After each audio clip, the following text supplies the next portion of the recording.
પંજાબના પૂર્વ પ્રધાન MS બિટ્ટાનું મહત્વપૂર્ણ નિવેદન, ખેડૂત આંદોલનમાં વિદેશી શક્તિનો હાથ હોવાનું જણાવ્યું। પંજાબના ખેડૂતો જ શા માટે કરી રહ્યા છે વિરોધ? આંદોલનની આડમાં વડાપ્રધાનને આપવામાં આવે છે ધમકી, ખેડૂત આંદોલનમાં અસામાજિક તત્વોની થઈ છે એન્ટ્રી।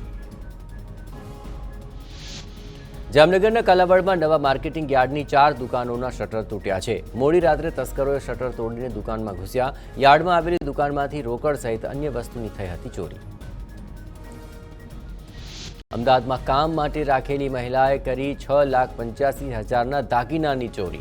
ઘરઘાટી રજા પર હોવાથી અન્ય મહિલાને એક દિવસ માટે કામે રાખી હતી। વસ્ત્રાપુર પોલીસે ગુનો નોંધી હાથ ધરી તપાસ।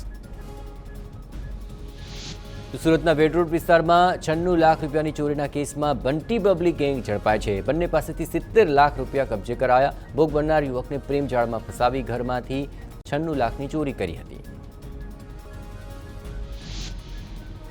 સુરત મહાનગરપાલિકાની કચેરીમાંથી બાઇકની ચોરી, પાલિકાના સાઉથ ઝોનમાંથી ચોરી થઈ। અહીંયા ઉધના પોલીસને ફરિયાદ આપવામાં આવી। 16 ફેબ્રુઆરીની આ ઘટના છે। સુરેન્દ્રનગરના લીંબડીમાં તસ્કરોએ તોડ્યું ATM। બસ સ્ટેન્ડ રોડ પર ATMને મશીનથી કાપીને નાણાં લઈને તસ્કરો થયા ફરાર। ડીવાયએસપી સહિતનો કાફલો પહોંચ્યો ઘટના સ્થળ પર। પોલીસે તપાસનો ધમધમાટ કર્યો શરૂ।